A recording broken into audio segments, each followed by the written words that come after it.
विद्यमान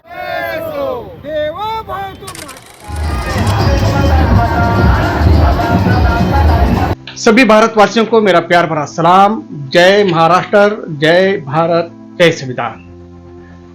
भाइयों, फिर एक बार आपके सामने मैं पेश होने जा रहा हूं, खास एक विशेष मुद्दे को लेकर। जी हां, एक ऐसा मुद्दा है जो आपके लिए हैरान कर देने वाला है।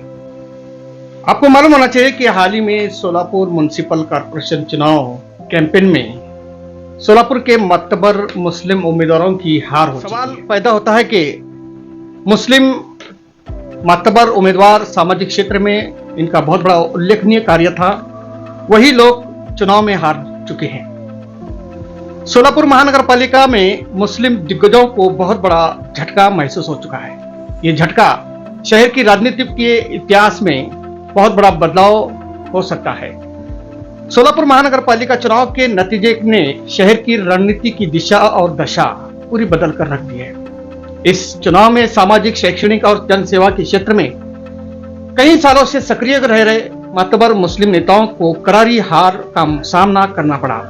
ये परिणाम न केवल संबंधित दलों के लिए बल्कि पूरे सोलापुर शहर के लिए राजनीतिक समीकरण के लिए एक बहुत बड़ा चौंकाने वाला माना जाता है। बताता चलूं कि शहर के लंबे समय तक मजबूत जनाधार रखने वाले कांग्रेस पार्टी के पूर्व महापौर यूएन बेरिया, इन्होंने भी इस बार अपनी उम्मीदवारी से और नगर पद से हाथ धोना पड़ा। यूएन बेरिया साहब पिछले 5 मरतबा लगातार नगर सेवक पद पर रहे। उन्होंने सामाजिक क्षेत्र में, शैक्षणिक क्षेत्र में, खेल के मैदान में या हर विकास कामों को बहुत बड़ा उत्तेजन दिया है। यूएन बेरिया साहब सोलापुर शहर के एक मशहूर हस्तियों में से माने जाते हैं। उन्होंने कांग्रेस पार्टी से इस्तीफा देकर शरद पवार की राष्ट्रवादी कांग्रेस में प्रवेश किया, फिर बाद में से अजित पवार गठ में शामिल हुए। फिर उसके बाद अजित पवार गठ में उन्हें टिकट न मिलने पर समाजवादी पार्टी का दामन पकड़ा, मगर इस बार उन्हें हार खानी पड़ी। यह नतीजा हमको सामने दिख रहा है कि हालात जिस तरह बदलते जा रहे हैं, उसी तौर पर पूर्व महापौर आरिफ शेख का भी नंबर इसमें मौजूद है। उन्होंने भी इस बार हार खानी पड़ी। इससे पहले 2 मरतबा या 3 मरतबा वो चुनकर आ चुके हैं, नगर सेवक पद पर और महापौर पद पर रहे। उन्होंने भी विकास कामों को बहुत बड़ा काम का उत्तेजन दिया है। सोलापुर शहर के मशहूर हस्तियों में से तौफीक पहलवान के नाम से पूरा शहर पहचाना जाता है। इतना ही नहीं, तौफीक शेख पहलवान को महाराष्ट्र और कर्नाटक के सभी क्षेत्र में उनकी बहुत बड़ी पकड़ मजबूत है। तौफीक शेख पहलवान इससे पहले कांग्रेस पार्टी में थे। कांग्रेस पार्टी का इस्तीफा देकर ऑल इंडिया मजलिस इत्तेहादुल मुस्लिमीन में प्रवेश किया और विधानसभा क्षेत्र के चुनाव के मैदान में उतरे। कुछ ही मतों से उनको हार खानी पड़ी। फिर बाद में से कुछ कानूनी मामलों को लेकर उन्होंने एमआईएम पार्टी से दूर हो चुके। फिर बाद में से उन्होंने शरद पवार गठ में शामिल हुए। शरद पवार गठ से फिर अजित पवार गठ में शामिल हुए। फिर उन्हें प्रभाग क्रमांक सोलापुर शहर के क्षेत्र में 20 से उन्हें उम्मीदवारी मिली थी, मगर उसमें भी इस बार उनको नगर सेवक पद से दूर होना पड़ा, क्योंकि इससे पहले भी वो नगर सेवक पद थे। कहने का मतलब है कि तौफीक पहलवान शेख बहुत बड़े मातबर नेता हैं और इसमें उन्होंने विकास कामों को, शैक्षणिक और खेल के कामों को बड़ा उत्तेजन दिया है। उन्होंने बहुत अच्छे काम को अंजाम दिया है। विकास कामों को लेकर बड़े से बड़े पहचाने जाने वाले व्यक्तियों में से तौफीक शेख पहलवान भी मशहूर है। इसके बाद पूर्व standing committee chairman Ibrahim Qureshi इससे पहले भी नगर सेवक पद पर 3 मरतबा चुनकर आ चुके हैं। प्रभाग क्रमांक 17 से वे अनेक कामों को, अनेक विकास कामों को बहुत बड़ा उत्तेजन दिया है।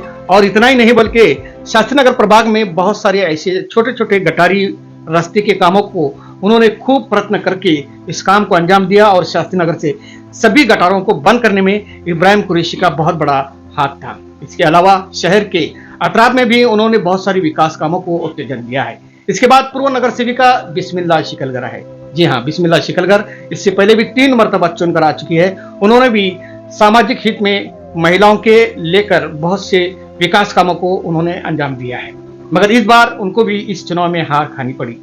इसके अलावा पूर्व नगर सेवक परवीन इनामदार, फिरदौस पटेल, साजिद जागीरदार जैसे नामी चेहरों की हार ने सभी को हैरान कर दिया है। इसके बाद रियाज खराजी ऑल इंडिया मजलिस इत्तेहादुल मुस्लिमीन से पिछले बारी चुनाव के क्षेत्र में मैदान में उतरे थे, उन्होंने चुन कर आया, मगर इस बार उन्हें एमआईएम पार्टी छोड़कर अजित पवार के गठ में शामिल हो चुके। फिर बाद में से उन्हें समाजवादी पार्टी के माध्यम से टिकट मिलने पर वो फिर से इस मैदान में उतरे थे, मगर इस बार उनको बहुत बड़ी हार खानी पड़ी। इतना ही नहीं बल्कि ऑल इंडिया मजलिस इत्तेहादुल मुस्लिमीन के मशहूर कार्यकर्ता माने जाने वाले हारिस कुरैशी और अशफाक बागवान, कांग्रेस पार्टी के उम्मीदवार वाहिद बीजापुरे, इन्होंने भी विकास कामों को बड़ा उत्तेजन दिया है। हारिस कुरैशी पिछले कई सालों से एमआईएम में काम करते आ रहे हैं और समाज हित के लिए, सभी गोर गरीब लोगों के लिए काम करने का उन्होंने हाथ में बढ़ा दिया था। इतना ही नहीं बल्कि हॉस्पिटल के तहत ऑपरेशन वगैरह इलाज जो भी रहेगा, सरकारी योजनाओं के तहत काम को अंजाम देने में उन्होंने बहुत बड़ा इसमें योगदान दिया है। इसके अलावा वाहिद बीजापुरे भी एक युवा कार्यकर्ता हैं। उन्होंने जो नगर सेवक नहीं कर सकता ऐसे काम प्रभाग क्रमांक 17 में नगर सेवक न रहते हुए भी काम को अंजाम दिया है। बहुत सारे आमदार परिणीति शिंदे, फिर बाद में खासदार परिणीति शिंदे के निधि में से अनेक कामों को यहाँ पर उन्होंने लाया है और प्रोजेक्ट को पास भी किया है। इसके बाद राष्ट्रवादी कांग्रेस पार्टी के शेरू कुरैशी, वरिष्ठ वकील माने जाने वाले अब्दुल रजाक शेख, इनके फर्जन सिराज अब्दुल रजाक शेख भी इस चुनावी मैदान में अपनी हार खानी पड़ी। इसके अलावा मशहूर शैक्षणिक क्षेत्र में उल्लेखनीय कार्य करने वाले राजा बागवान को भी प्रभाग क्रमांक 14 से हार खानी पड़ी। इन्होंने भी ऑल इंडिया मजलिस इत्तेहादुल मुस्लिमीन में बहुत अच्छे कामों को उत्तेजन दिया है। ऑल इंडिया मजलिस इत्तेहादुल मुस्लिमीन में टिकट न मिलने पर उन्होंने समाजवादी पार्टी का दामन पकड़कर इस मैदान में उतरा था, मगर उनको भी हार खानी पड़ी। इस चुनावी मैदान में पराजित हो गए बहुत सारे मुस्लिम के नेता। ये सभी नेता न केवल राजनीतिक रूप से न बल्कि सामाजिक क्षेत्र में भी इनकी बहुत बड़ी पकड़ मजबूत थी, इसलिए वहां से वो सक्रिय कामों के लिए पहचाने जाते थे। विशेष तज्ञों के अनुसार इन परिणामों में ये स्पष्ट संकेत मिलते हैं कि इस बार मतदाताओं का रुझान पारंपरिक चेहरों से हटकर नए विकल्पों की ओर चले गया है। जी हाँ, स्थानिक मुद्दे, वार्ड स्तर की नाराजगी, संगठनात्मक कमजोरी और आंतरिक गुटबाजी को लेकर इस बार इन प्रमुख नेताओं को हार खानी पड़ी। राजनीति जानकारों का कहना है कि मुस्लिम बहुल इलाकों में भी मतदाताओं ने इस बार अपनी भावनाओं को बजाय प्रदर्शन और बदलाव को प्राथमिकता दी है और सोलापुर शहर की राजनीति में एक नए युग की शुरुआत मानी जा रही है। ये भी बताते चलो कि इन दिग्गज नेताओं की हार ने यह स्पष्ट दिया है कि केवल नाम और पहचान के सहारे चुनाव जितना संभव नहीं रहा। आने वाले समय में सभी दलों को जमीनी स्तर पर दोबारा मेहनत करनी पड़ेगी, क्योंकि सोलापुर की जनता ने साफ संदेश दिया है कि ये बदलाव चाहती है। मामले ऐसे अनेक हैं। आज मुस्लिम छवि में देखा जाए तो सोलापुर महानगर पालिका क्षेत्र में पिछले 10 या 20 साल या 30 साल पहले मुस्लिम अल्पसंख्यक समाज के नगरसेवकों की संख्या 20 और कभी 16 कभी 14 की हद तक होते होते 9 तक आ चुकी। 9 के बाद अब 8 नगरसेवक निवड़कर आ चुके हैं। इस चुनाव के क्षेत्र में जहां तक हो सके मुस्लिम लॉबी की हालात को अगर देखा जाए तो कांग्रेस पार्टी हो, भारतीय जनता पार्टी हो, शिवसेना हो, ऑल इंडिया मजलिस इत्तेहादुल मुस्लिमीन हो, इन पार्टियों से मुसलमानों को जीतना बहुत बड़ी ताकत लगाने के बराबर है। आज हालात रजाराओं को देखते हुए कुछ ऐसे भी इलाके हैं जहां पर हिंदू समाज की बस्तियों में से भी मुस्लिम के नगर सेवक चुनकर आया करते थे।